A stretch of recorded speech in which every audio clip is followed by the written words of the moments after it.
Hey RC drivers, let's take a quick look at the Tamiya M05 Volkswagen Flower Power Van. The Tamiya M05 is a full build-up model kit and the included Volkswagen body is licensed from VW. It comes pre-painted from the factory. Here's a quick look at the kit itself. You have to assemble the entire model. It does, however, come with the motor and speed controller, so you'll need your basic tools to get this thing together. There is some painting involved and of course applying all the decals as you would with a model. When you're done, the body looks absolutely awesome. The chassis itself is a fun chassis, really easy to assemble for beginners. The instruction manuals with Tamiya kits are excellent, and this kit itself is just a great introduction to RC cars. It has independent suspension, a durable drivetrain, and a simple layout. Now it's time to take the VW out for a quick drive so you can see how it performs.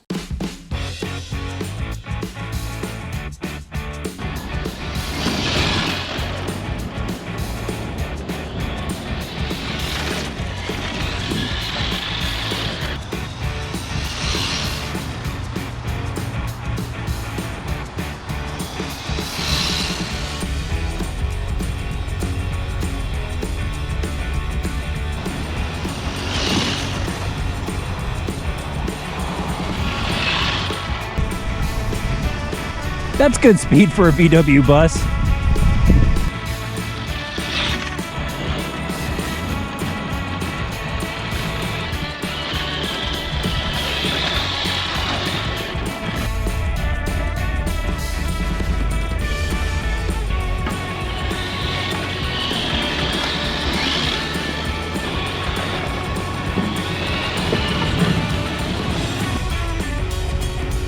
Tamiya RC cars are always a fun RC modeling experience, and this van was a blast to drive. Check out the links in our video description if you want to pick one up or if you want to see the full video on our main channel.